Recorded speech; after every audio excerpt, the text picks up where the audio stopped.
না বলার কথা জানো মিনতি আনায় বাগানে তোমার কাছে টানো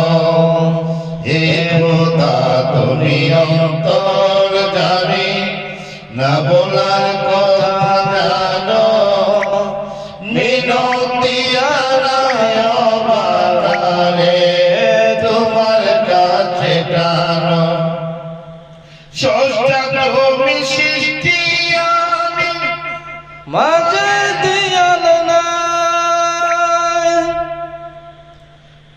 মনে তোমার মাঝে দিয়াল নাই পাপ করেছি পাপ করেছি দেহে মনে তোমার ক্ষমা চাই আমি তোমার ঘুমা ডাকলে জানি না